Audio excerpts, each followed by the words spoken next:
Hi, everybody. It's Helen Hillocks, and I am your host for the series Sex and Spirituality, Passionate Intimacy Without Shame. And I have the great honor today of having my friend, mentor, spiritual teacher, intuitive counselor, so many things to me for 35 years, Beth Green. And I'll tell you a little bit more about her in a moment, but I want to say why I'm doing this series. And one of the things Beth helped me understand just this morning in a session was how much shame is still there for me to grapple with, and why and when it happened and how pervasive it's been. And I know I'm no different than you are. So I have a passion, a real passion for dealing with this topic of why we think sex and spirituality are different things. And I also am a licensed therapist, intuitive counselor for 35 years, and I've worked with countless clients who struggle with the same things. So that, doubly inspired me to do this series. And I want to share what the 27 experts on this topic have to say. And it's a whole huge variety of things. So don't miss them. Don't miss any of them. And I'm so happy to have Beth here today. I want to tell you a little bit more about her, and then we will dive deep. And believe me, I mean that, dive deep. Beth Green is intuitively guided in all she does. Her books, counseling, workshop facilitation, original teachings, intuitive training, music, video blogs, and more. She's an innovative and original thinker. She was guided to write an article on sex and spirituality, the intimate connection, in the mid-1980s. And she has offered numerous workshops offering techniques to connect the two. These days, in addition to groups, trainings, and counseling, she's focusing on 2 different live streams. One where she speaks to our hearts and minds, one with improvised piano music, which is amazing, by the way. Check out her live streams at Facebook/Granny Rocks On, and you can find out more about her at bethgreen.org, and she'll be telling you more later in the very end too. You make me sound great, Helen. Well, you are great. Thank You are great. It was not a stretch. In fact, I had to just shrink down all your greatness into a little bitty greatness. So welcome, Beth. I'm so excited to have you here. And I just could cry about all the things that I've learned from you, and how powerful an influence you've been in my life. And I know that you're going to be the same for the viewers today. So let's just dive right in. And I would like you to talk about, from the very beginning, about how you think of and describe and define sex and sexuality, and how you describe spirituality, so we can be on the same, level there, and then dive even deeper into the shame aspect. Oh, I'm so glad, because I think that the shame of intimacy is a key point, not just sexual intimacy, but the shame of intimacy. So don't let me forget that. I'm going to write that down. Because what I love about your introduction, you made me sound so new and fresh. And I'm looking at myself and I'm saying, that woman looks so old, but I don't know who she could be, because that isn't me, of course. And don't we all feel that way when we look in the mirror as we get older? It's like, who is that? Because you know what? I'm so glad you said that, though, because it's so connected to this whole topic of sexuality and spirituality. It's part of us our whole lives long. And we are all still young inside, as long as we're growing and learning. And that's what this whole summit is about, is keep growing, guys. Don't give up on those dreams of having that sacred connection that you always wanted. And so I don't care if you're a skeleton hanging here with only teeth talking, it's still alive. That's right, or at least we try. So, and I'm glad you said that, because some people might be watching and say, well, this is an old hag. What do I need to, what can I learn from her about sex and spirituality? Well, so I want to start with the question that you asked about, what is sexuality, what is sex, and what is spirituality? So first I'd like to start with how I see it. Now, these are just definitions. I don't want to get into an argument with the audience saying, oh, no, that's not what it's intimate. I just want you to know what I mean by it. So right. that you don't hang me for something that I didn't say. So to me, spirituality is about feeling your connection to everything, to the oneness, to the whole. And that's what spirituality is about. And as you said, Helen, I've been intuitively guided in all things since 1980, when I had this psychic awakening, and I started hearing the inner voice, and it was a total surprise to me. And so I heard that sexuality, and this was in this first paper, and I wanted to tell you something. I did not understand a word that I was writing at the time. It was just coming out of me. I can't even remember when it was, mid 80s, something like that. But I started writing sex and spirituality, the intimate connection. I thought, what? And what it said was that sexuality binds on the physical plane what is already bound on the spiritual plane. For some reason, that makes me want to cry. And, a lot of our problem, I so appreciate what you're doing with this series and how liberating it can be. So from my perspective, a lot of the problem is that we don't see that sexuality binds on the physical plane what's already bound on the spiritual plane, because we don't know that we're connected on the spiritual plane. We don't even have that yet. Or we think they're two different things. That, yes, I'm connected spiritually to you, but that has nothing to do with sex. Right, which shows that you don't get it, that we're not, that that you're not really connected to everything, because, and I began to realize as this paper was coming to me, that I had sexual feelings towards trees, that I felt. One of my guests, I just loved, she was so funny. She said, have you ever been sexually attracted to a stove? Recently, my friend bought a new stove, and I walked in and I was totally sexually attracted to that stove.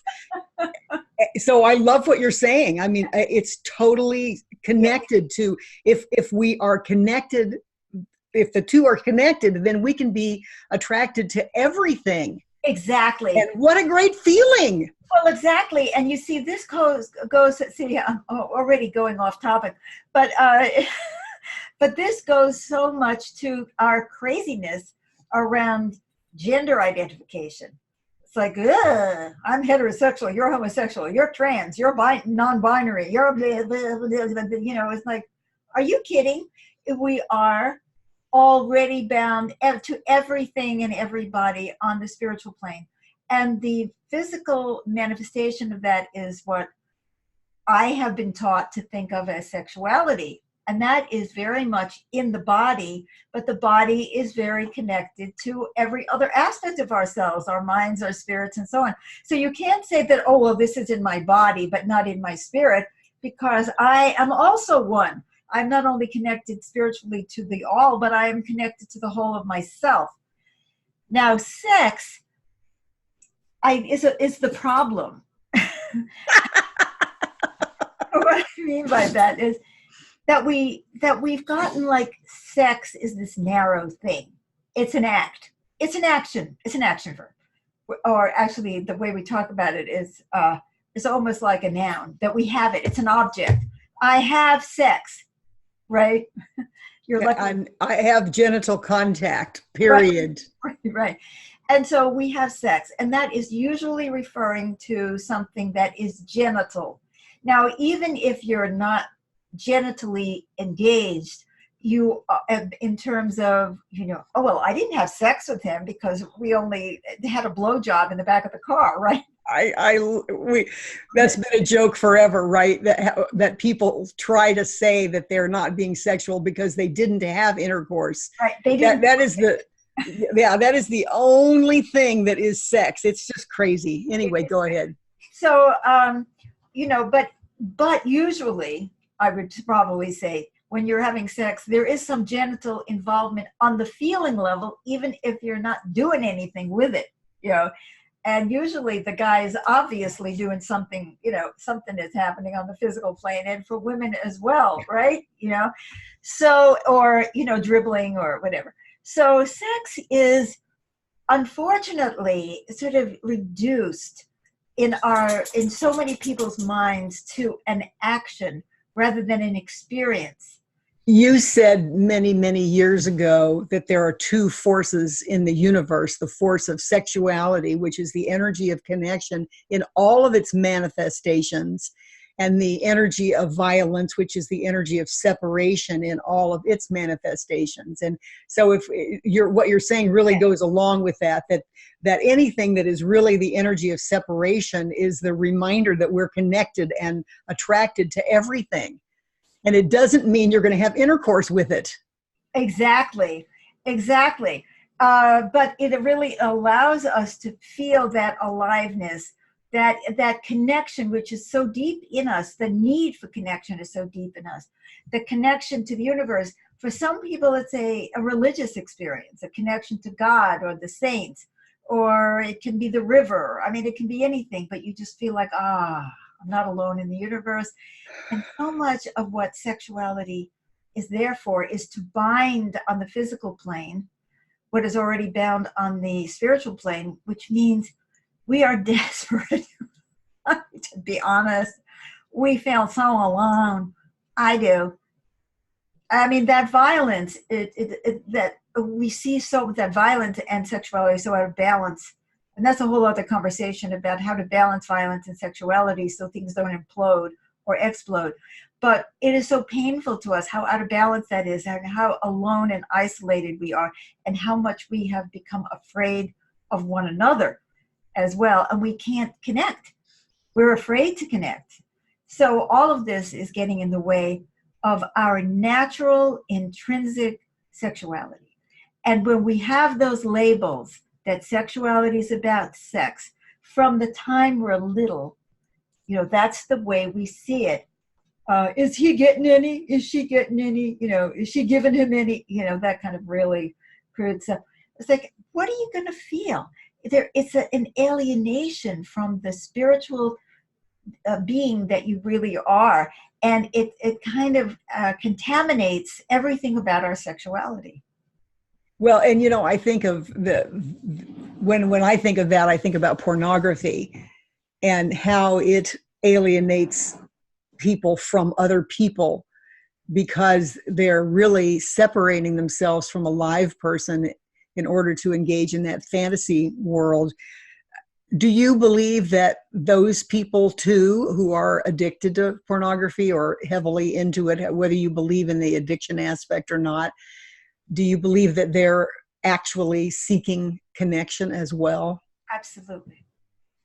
I think we're all seeking connection. The guy who goes on a rant and then goes out and he shoots 25 people is in his own way seeking connection with a greater whole. He wants to be seen. He wants to be important to somebody. He wants people to think about him. He wants to be important. You know what I mean? He wants to matter. He wants to matter. Exactly. He wants to have an impact.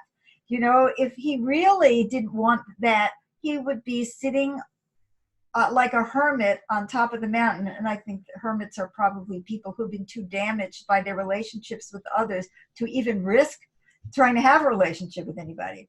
So yes, I think that the person is seeking that connection, but they're looking in the wrong way. What they, to my opinion, they need to be looking at, why am I so afraid of a real relationship with a real person that this is the closest that I can get? Why do I feel that I need to be in control because I'm the one who picks the picture or, tells the prostitute what to do or whatever, unless I'm into, S&M and I want to be, enslaved or something. To actually look within and try to understand what is the disruption in the natural connection among people that has created the need for all of these synthetic ways of being sexual with one another. It's a very interesting word that you're using, these synthetic ways of being together. And do you believe that the internet and social media have exacerbated that tendency to use synthetic means? I don't know really if it's exacerbated the tendency, but I think it certainly is an example of how we use synthetic means of expressing ourselves and connecting to one another. I mean, I think that social media can be incredible. That's why I do live streams. Me too. But, oh my God, I sit and I play the piano for people in, other parts of the world. and they hear me and they feel my soul and I feel theirs. So that is and that people love it because they are looking for the authentic connection. And how many people are saying, you're speaking to my soul. This is my soul. This music's for my soul. I see that over and over and over because they want the soul connection and they don't know how to get it. And they may be, you may be the Chiquita banana and sexy and look gorgeous and go have sex with your boyfriend. But that part of you that is looking for the soul connection may not be getting satisfied at all. And then you go listen to me playing Dreams of Peace on the piano because you're still seeking that soul connection. I think that's so important because our society is so focused on the sexy, be sexy. And, it's still so crazy because on the other hand, there is still but don't be a slut. So, it's still all insane. That's really crazy. But do you have something in mind? Because I just wanted to get to the intimacy question. So go right ahead. I was just going to jump to the shame that keeps us from intimacy, but wonderful. Okay, so we're the intimacy piece. Right. Okay. So what is intimacy? I talked about sexuality as being the natural connection between things, some of which have a genital component and some of which don't, some of which are just in the physical energy field, and some of them are just like spiritual, whatever that means, but they're all one anyway. But when I looked at sex and spirituality, the intimate connection, which was the name of this paper that I wrote, and I thought about this today as, I was coming into this interview, is that there is an intimate connection between sex and spirituality, but there's also a desire for intimacy that we are trying to accomplish, with these, all of these, whether they're artificial or they're natural or whatever, we're looking for it. I mean, so many of us have closer relationships with our dogs, and cuddle up with our dogs, and we don't feel safe with people. So what is the intimacy as opposed to other kinds of connection?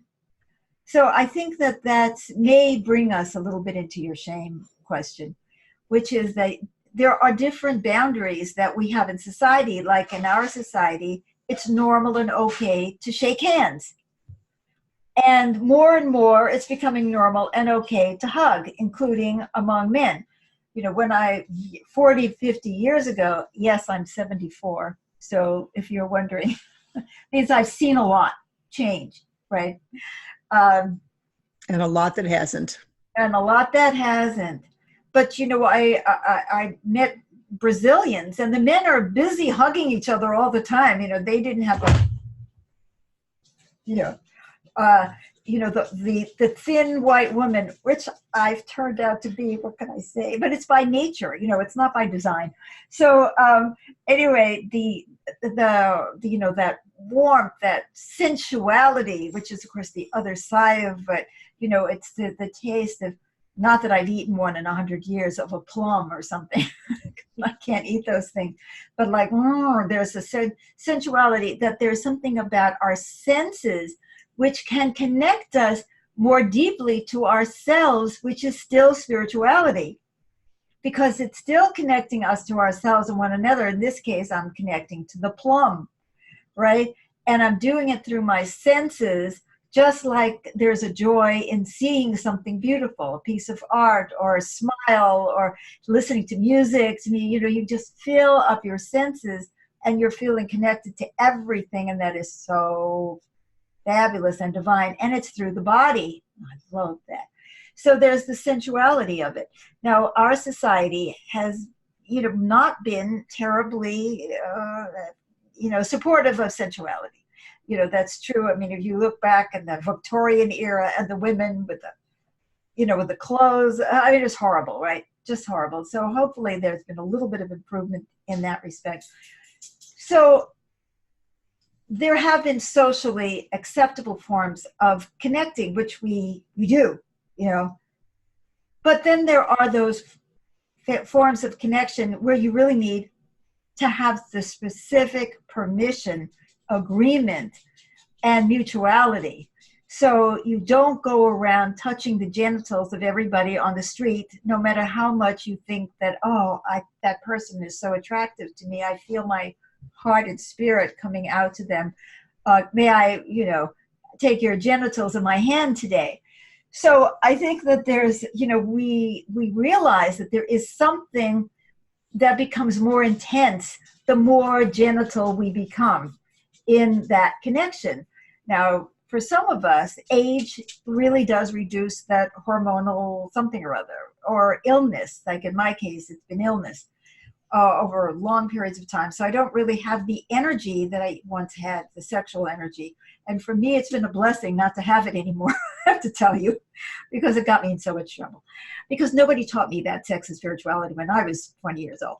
But I didn't know what to do with it. But I just wanted to say that I don't want to leave that piece, that there is a way in which we need to respect that we can get more and more and more intense in the physical aspect, which can really cause a disruption in the person's whole sense of well-being because they're not prepared for it or they haven't asked for it, like a child being molested. That child being molested and having these sexual feelings aroused in them at 5 or 6 years old that they are not ready to handle, that the relationships are not appropriate for. And so I've always told people, in my opinion, that we should have the intimacy on an emotional level before we try to have the intimacy on the sexual level, so we can handle that level. But the intimacy is something we desperately crave. So not only do we have sexual shame because we may have been molested and we may have wanted to have that sexual connection, maybe because we were so desperate for any connection. And that was the only connection that came along, is like some guy or woman who wanted to abuse us sexually, but at least was paying attention to us. So that craving for a connection often was there for us, or wanting that attention or that validation. I remember, being molested. It was so common when I was growing up because nobody talked about it. There was nobody saying, now this is your private part. And this is, it's like it didn't even exist. Nobody told me, nobody explained anything. The only thing I was told is don't go into the basement because you might get pregnant. It's like, that was what I was told. That was my entire sex education, by the way, before I got married the first time. So anyway, so we might be so desperate for the emotional, the spiritual connection, that we will allow ourselves to have a physiological connection that we are not ready for. And so many of us have shame drilled into us because we feel ashamed of having been molested. And one of the major reasons, and I know you know this as a counselor, that I feel shame for having been molested is because I now find out that being molested is a shameful thing. Or I realize that the person who's molesting me feels shame and I'm picking up their feeling. So I'm just like la-di-da, having a grand old time, like, oh, that's really interesting. And the person who is molesting me knows damn well they shouldn't be doing it. So they're feeling shame. So because we're so connected, I'm feeling their shame. And suddenly I'm feeling shame. I think, what did I do? What did I do? All I did was, oh, that felt good. I rubbed on something and that felt good. So I'm not prepared for it emotionally. And the shame is already there. And it has nothing to do with what just happened per se. It's all the interpretations around it. I'm not advocating that we molest people. I hope that's perfectly clear. I'm just saying that the shame comes crashing in on us because the person who did it to us knows damn well that they shouldn't have. So they're feeling shame, and then we pick up the shame. And if we tell our parents, like, oh, you should be ashamed, or she should be ashamed, then all of a sudden it's all shame, shame, shame, shame of fools. And the last thing I want to say about this before I let you actually get a word in edgewise, that I just kind of wanted to throw in a whole bunch about the shame and the intimacy, is our need for intimacy makes us feel embarrassed. just our need for emotional intimacy, because it makes us feel weak, like the molested child. We are weak. We need something. We don't know how to get that need met. And so that feels shameful, to look needy. Do you think that contributes to the genitalization of that need, especially in men, that they have that shame of intimacy, and so they don't call it intimacy? They don't even think that it's intimacy. It's just that I need sex. Exactly. Exactly. That is so well said, Helen. They're ashamed of their need for intimacy, and they cover it up by looking like Mr. Macho. I did her. I have a belt with 17 notches, not that I'm this poor schnook who's wandering around feeling alone and lonely and needs somebody to hold me and love me. It's an effort to create the illusion of power in the face of the feeling of powerlessness that we have because of our need for intimacy. And I think that is at the bottom of all of the problems of shame around sexuality. That it goes down to, bottom line, if you could go deep enough into the heart and soul and psyche of each person who's carrying that shame around their sexuality, or who has done, embarrassing things or whatever it is, that will find, and won't admit it, that this is a bad thing that I've done.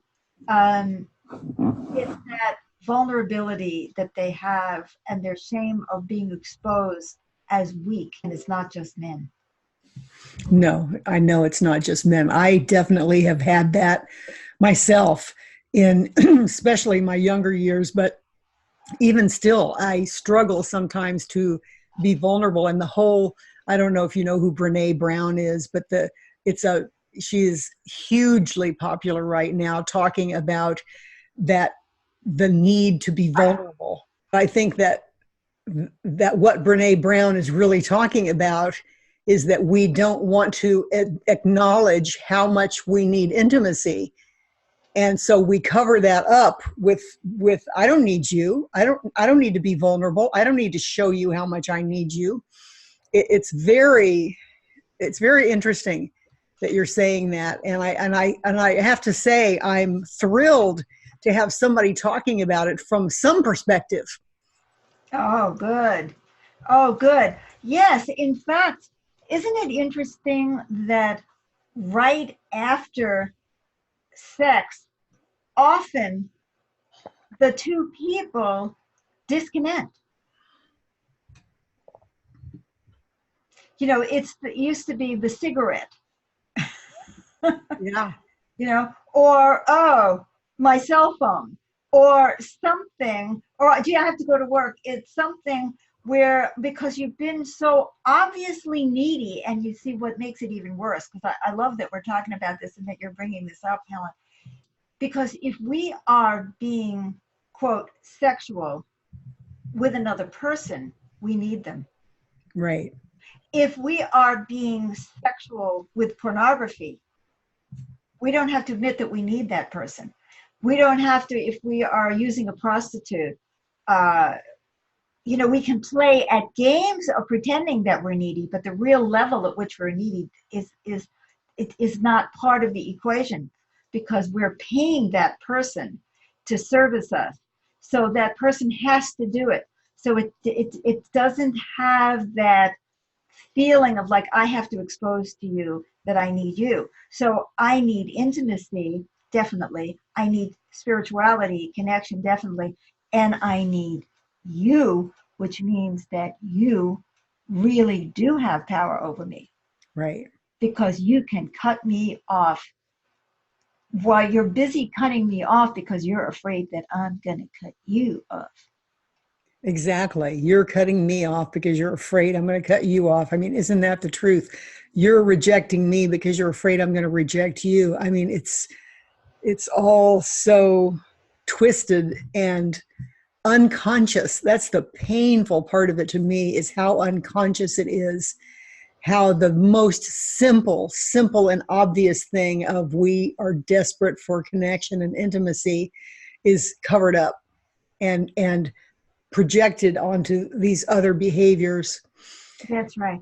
In fact, I'd like to go back to the whole intimacy issue, because in the beginning, I mean, of when I was starting to talk about intimacy, I said, well, you know, it's okay to shake hands. Now it's even getting okay to hug. But we need more than that. And what do we do to get beyond that level of connection, to get to the, oh my God, I need to tell somebody.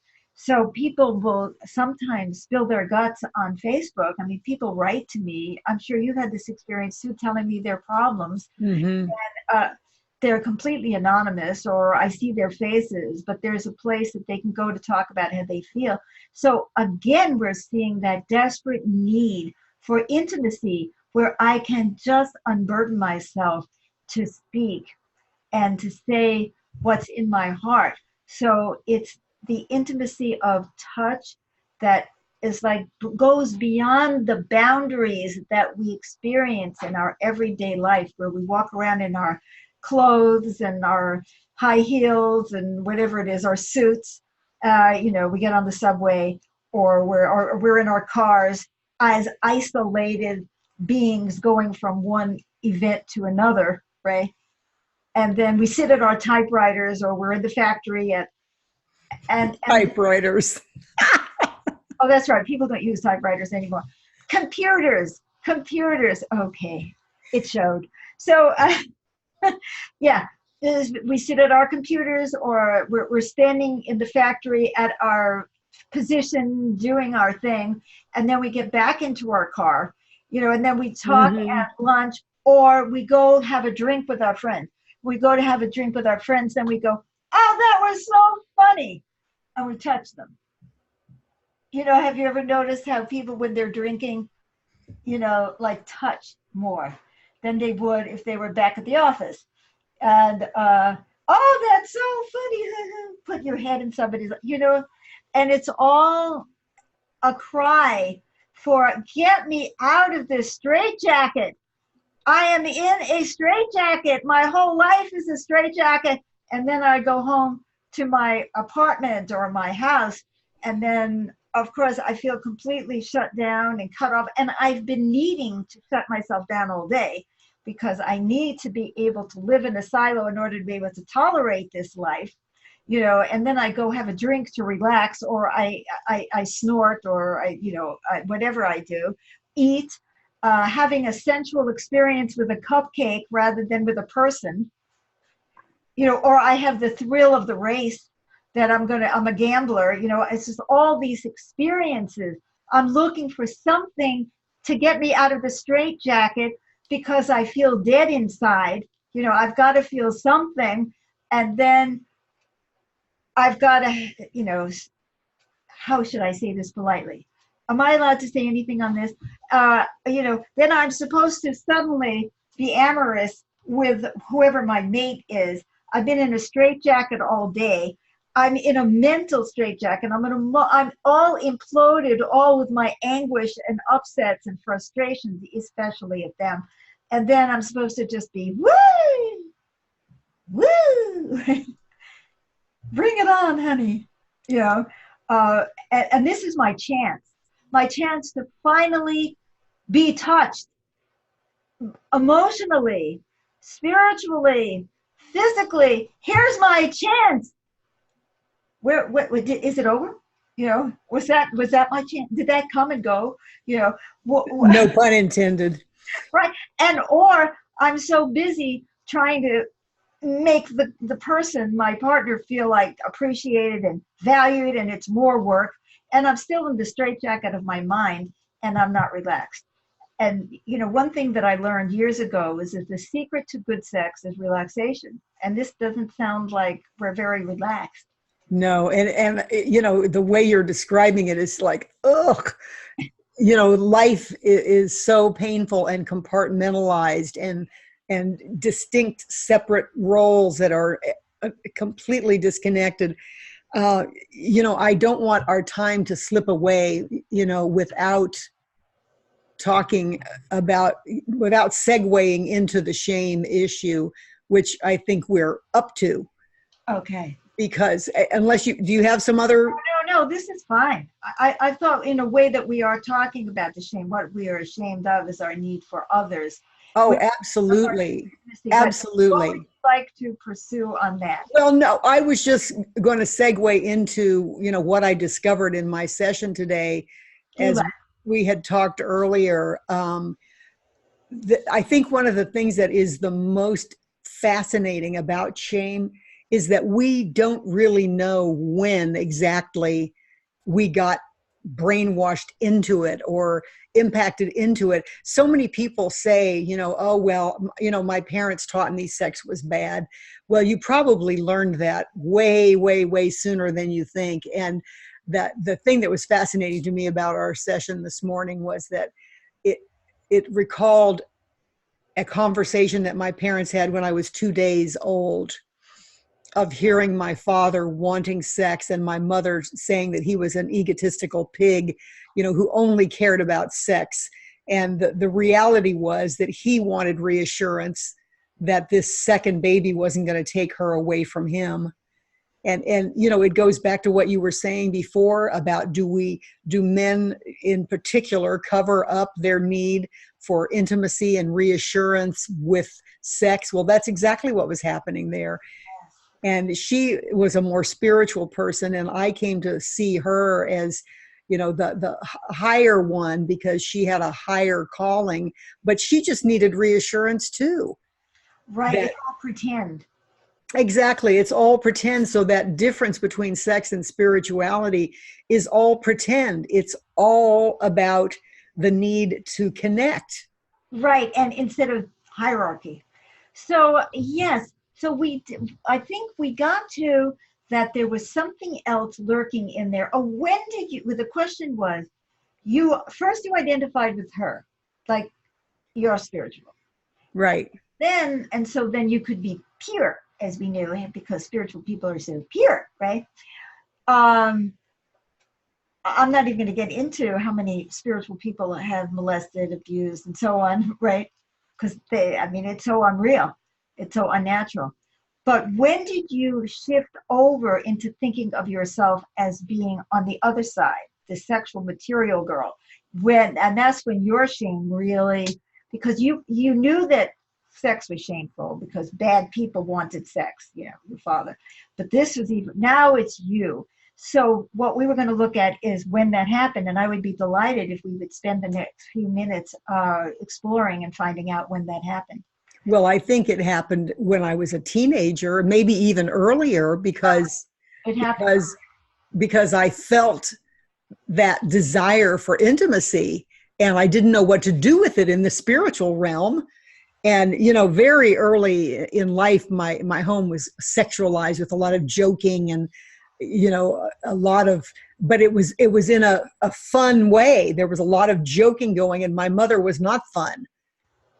She was, over here kind of antisocial. And so my dad was the fun sex jokes, connecting with people, having people friends over. And, there was the energy of connection and intimacy was going to happen through sex. Right. And the power of that. Right. I like the power of that. Right. Oh, this is really interesting, Helen. So your mother was the spiritual one, and at first you identified with her, but you found out that she was a sourpuss compared to your dad, who was more in the body and was much more sexual. And happier. And that's debatable, but he certainly was more outwardly sexual. Okay. I think there's a piece right here. Just a minute. Let's see. So what I hear you saying right now is that you associated connection not with spirituality, but with your father. That he brought the energy of connection into the home, having friends over and everything. So when you wanted connection, you had to identify with him. And yet it had already been established in your mind that it was a lower form of life. So at that time, and we're actually going to find a moment there's an actual moment where it turned and you made the choice to go, quote, with the body, with a lower form, because you were so desperate for the connection. And um,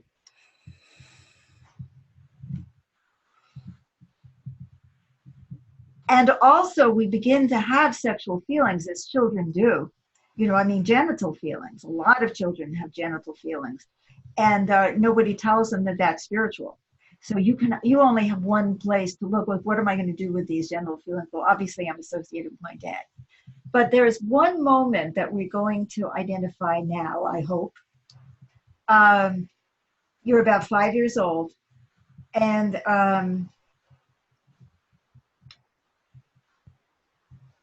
it's associated with water in some way, where something started surging for you, some feeling. My dad, I believe the story goes that my dad bathed each one of us individually. He did the bathing and then my mother did the drying. It was like a factory line of all 6 kids here, and we'd be passed along. But, that was contact. That was definitely water and physical contact. By the time you were 5 years old, was he still bathing you? Oh, I think so. Okay. Because it took too long otherwise. I mean, a 5-year-old we had one bathroom. A 5-year-old would dally forever if you weren't there doing it like an assembly line. Okay. So you're absolutely right. This feels absolutely right, like it's right on. So there's something that's going to come to you, a scene, an image. You're already in the bathtub, and your father is there. And what is he doing at that moment? Where are his hands? All over my body.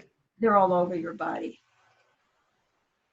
Yeah. And, I'm sure that as we are talking, as we mentioned before, and I just want to reiterate, the reason that we're going into this, people, is to give you an example of how this happens and how it just evolves naturally in our lives. It's not it's not necessarily that you had some huge molest issue. It's just what happens in life. Yes. I think this is going to be helpful to a lot of people. Yeah. So, I think it's pretty clear that we were both feeling sexual feelings, because just like we feel sexual feelings for the tree and the stove and everything else. I mean, if we get honest about it, we're all feeling sexual feelings all the time, not necessarily genital, but sometimes also genital. Yeah, especially when you're being stimulated in your body.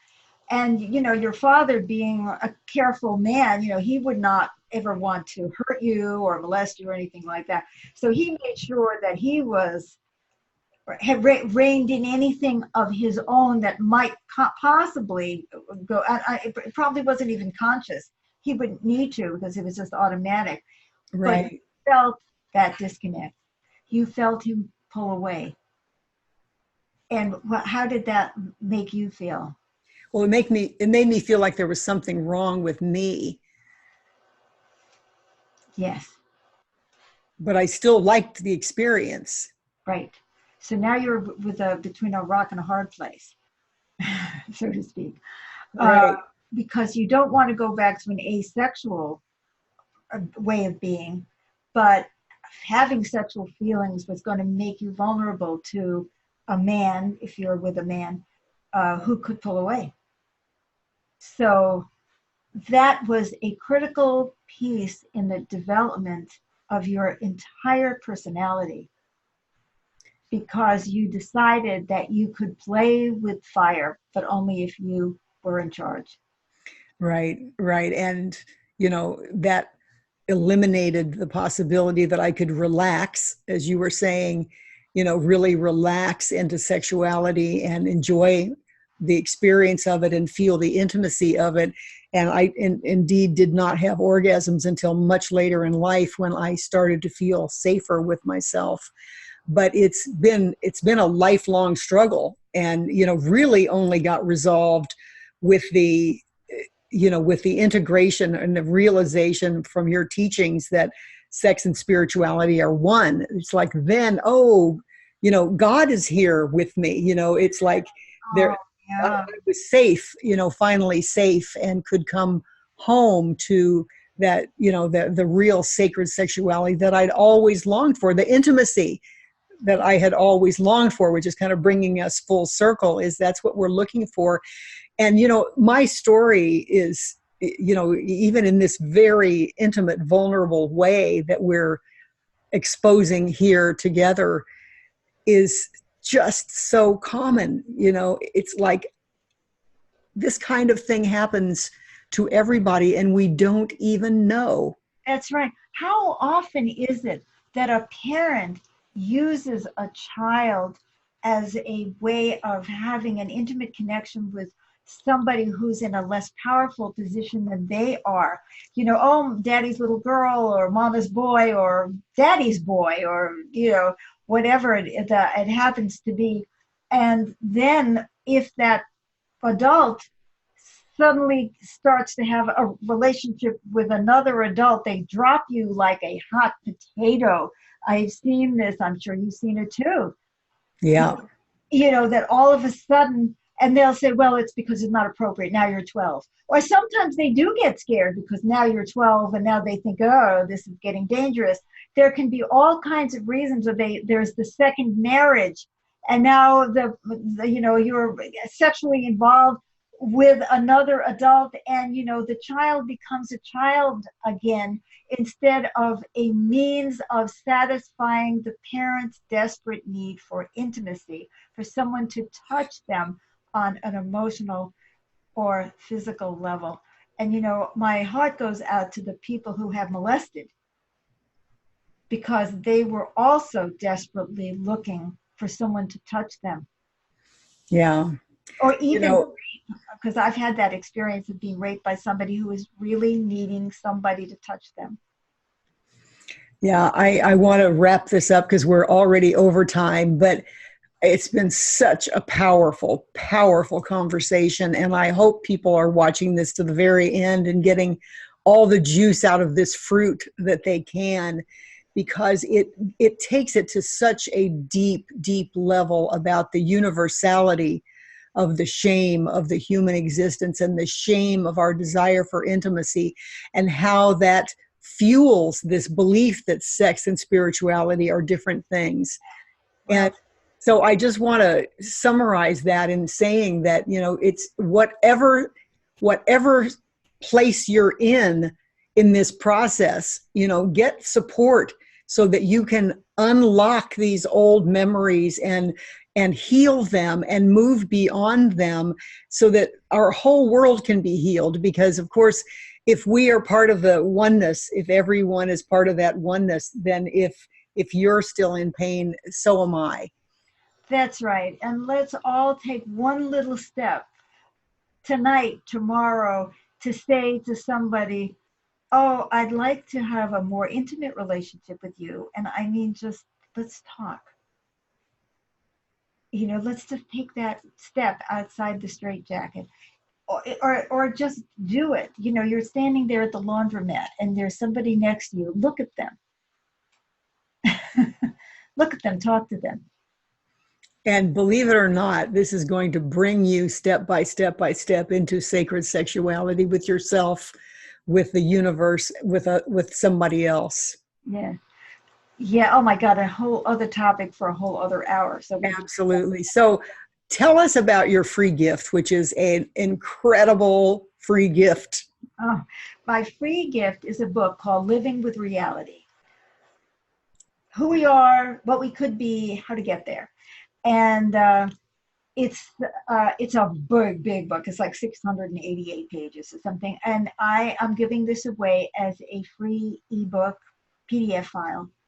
And all you have to do is go to my website, and no, all they have to do is click the link. All you have to do is click the link. Right. That's right. All you have to do is click the link. It'll be so easy for them. So it's on the post. Yes, right under your interview. So, and I want to say, guys, I have been studying this book for 18 years. I've forgotten, was it 2001? Something like that. It is. I started writing it in 2001. Yes. Okay. Well, how many ever years? It's been a lot of years, and there is so much intense information about how to be a human being and how to live the best life you possibly can. And that will include sacred sexuality. So, definitely take advantage of this book and read it carefully and share it with your loved ones.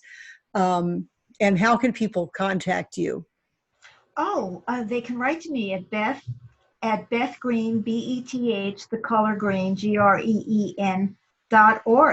I would love to hear from you. I think I would love to hear from you. It depends on what you say. And I want to give another. The book is really about how do we evolve our consciousness into into the we, so that we're not dying from separation, so that we're not dominated by the ego, so that we can be in the oneness and feel the comfort. I mean, life sucks anyway, but it's a lot better when you're in an emotional and spiritual connection to the universe and one another. Yes, and where you can overcome your shame of intimacy, because we all are just dying for intimacy. And also at Facebook/Granny Rocks On. Yes, so it's facebook.com/Granny Rocks On. Then you can hear all my live streams and Mondays and Wednesdays at 6:30 p.m. Pacific time, or come hear me play the piano, and we will have sacred spirituality, sacred union there through music. Absolutely. So thank you so much, Beth. It's been a great pleasure. I've enjoyed this so much. This has just been a blast, and I just love you to pieces. And I love you to pieces. Thank you.